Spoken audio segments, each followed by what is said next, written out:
ఏపీలో పోలీసు వ్యవస్థ పైన ఇప్పుడు వస్తున్న విమర్శలు గతంలో ఎన్నడూ లేవు.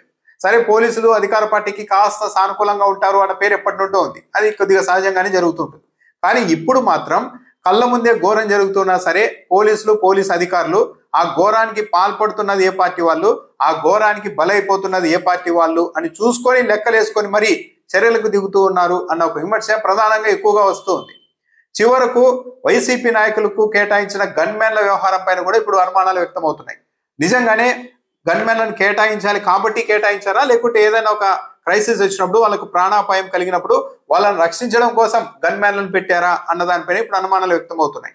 పులివెందుల్లో ఎమ్మెల్సీ రమేష్ యాదవ్ పైన, వైసీపీ నాయకుడు వేల్పుల రాము పైన ఒకేసారి 100 మందికి పైగా సుత్తులు, సమ్మెట్లు, రాడ్లు, పెట్రోల్ సీసాలు తీసుకొని వచ్చి దాడి చేస్తే రమేష్ యాదవ్కు గన్మెన్ గా ఉన్న సిద్ధయ్య కనీసం వాళ్ళని ప్రొటెక్ట్ చేయడానికి ప్రయత్నించలేదు అన్నది ఇప్పుడు ప్రధాన ఆరోపణ. ఇది వైసీపీ నాయకులే చేస్తూ ఉన్నారు. సాధారణంగా అయితే తమ వెంట ఉన్న గన్మెన్ల పైన, భద్రతా సిబ్బంది పైన ఏ నాయకులు కూడా ఇలాంటి ఆరోపణలు చేయరు.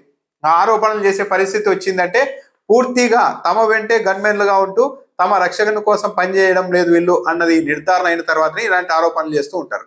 ఇప్పుడు రమేష్ యాదవ్ గన్మెన్ సిద్ధయ్య ఎందుకు వాళ్ళని రక్షించే ప్రయత్నం చేయడం లేదు? అంతమంది ఒక్కసారిగా వచ్చి కారు మీద పెట్రోల్ జల్లి తగలబెట్టేందుకు ప్రయత్నిస్తుంటే, రాడ్లతో కొడుతూ ఉంటే గన్మెన్ అనే వ్యక్తి కనీసం గాల్లోనికి కాల్పులు జరపాలి కదా. ఆ ప్రయత్నం కూడా గన్మెన్ సిద్ధయ్య చేయలేదు అని వైసీపీ నాయకులు ఆరోపిస్తూ ఉన్నారు. ఇదంతా పై ఉన్నత స్థాయి పోలీసు అధికారుల నుంచి వచ్చిన ఆదేశాల మేరకే రమేష్ యాదవ్ గన్మెన్ అక్కడ దాడి జరుగుతున్నా తనకేమీ పట్టనట్టుగా ఉండిపోయారు, కనీసం గాల్లోనికి కాల్పులు జరిపి చెదరగొట్టే ప్రయత్నం కూడా చేయలేదు అని వైసీపీ నాయకులు ఆరోపిస్తూ ఉన్నారు. చివరకు ఆ గ్రామానికి సంబంధించిన మహిళలు అందరూ అడ్డుగా రాకపోయి ఉంటే, గ్రామస్తులు రాకపోయి ఉంటే ఆ రోజు ఎమ్మెల్సీనేమో కానీ వేల్పుల రాము అనే వ్యక్తిని అయితే చంపి పడేసేవాళ్ళు అని స్పష్టంగా అక్కడ ఉన్న ప్రత్యక్ష సాక్షులు చెప్తున్నారు. అంత ఘోరంగా దాడికి పాల్పడ్డారని. కానీ గన్మెన్ మాత్రం ఏం చేయలేదు. అంటే సరే, గన్మెన్లను కేటాయించాలి కాబట్టి ఒక ఎమ్మెల్సీకి కేటాయించాం, కానీ ఇలాంటివి జరిగినప్పుడు మీరు పెద్దగా పట్టించుకోవద్దండి అని గన్మెన్లకు పోలీసు ఉన్నతాధికారులే డైరెక్షన్ ఇస్తూ ఉన్నారని కూడా వైఎస్ఆర్ కాంగ్రెస్ పార్టీ ఇప్పుడు బహిరంగంగా ఆరోపిస్తోంది.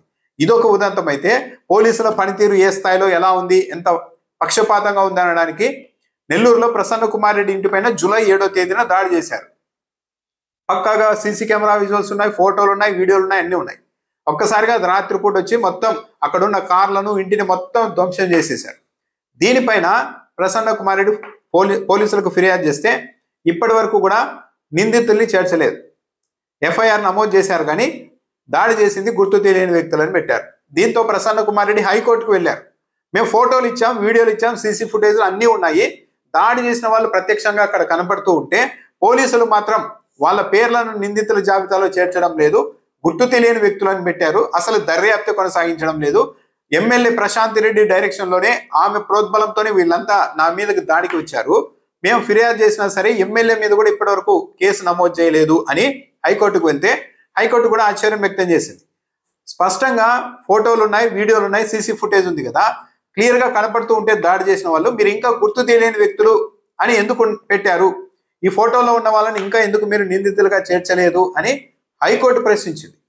హైకోర్టు ప్రశ్నించిన తర్వాత కూడా పోలీసుల తరఫున న్యాయవాది ఏం చెప్తున్నారు, ప్రసన్న కుమార్ రెడ్డి ఫిర్యాదు చేశారు, కానీ ఆ కేసులో ఏం చేయాలి, దర్యాప్తును ఎలా మొదలు పెట్టాలి, ఎక్కడి నుండి మొదలు పెట్టాలి, ఎవరిని చేర్చాలి అన్న అంశాన్ని పోలీసులకు ప్రసన్న కుమార్ రెడ్డి నిర్దేశించలేరు అంటూ లాయర్ వాదించే పరిస్థితి వచ్చేసింది. అంటే కళ్ళ ముందు దాడి చేసిన దృశ్యాలు అంతా కనపడుతున్నా, ఇన్ని ఎవిడెన్స్ ఉన్నా సరే ఇప్పటికీ కూడా గుర్తు తెలియని వ్యక్తులు అని, నెల తర్వాత కూడా గుర్తు తెలియని వ్యక్తులే అని చెప్తున్నారంటే పోలీసులు ఇక్కడ చాలా క్లియర్గా అర్థమైపోతుంది. పోలీసులు అనే వాళ్ళు పూర్తిగా తెలుగుదేశం పార్టీకి సపోర్ట్గా మారిపోయారు. తెలుగుదేశం పార్టీ వాళ్ళు ఎంత ఘోరాన్ని సృష్టించినా సరే, కళ్ళ ముందు కనిపిస్తున్నా సరే పట్టించుకోకూడదు. ఇంకా వీలైతే వైసీపీ నాయకులు ఎవరన్నా మీరు కేసులు పెట్టండి, వాళ్ళ మీద ఇలా దాడి చేశారు కదా అని ఒత్తిడి చేస్తే తిరిగి వీళ్ళ మీదే అట్రాసిటీ కేసులు పెట్టడం లాంటివి చేస్తూనే ఉన్నారు. పులివెందుల్లో కూడా అదే చేశారు. ఇప్పుడు ప్రసన్న కుమార్ రెడ్డి ఇంటి దగ్గర ఇప్పటికీ కూడా గుర్తు తెలియని వ్యక్తులు దాడి చేశారని పోలీసులు చెప్తూ ఉన్నారంటే దీన్ని బట్టి అర్థం చేసుకోవచ్చు పోలీస్ వ్యవస్థ ఏ స్థాయిలో ఇక్కడ రాజకీయ వ్యవస్థకు సరెండర్ అయిపోయింది.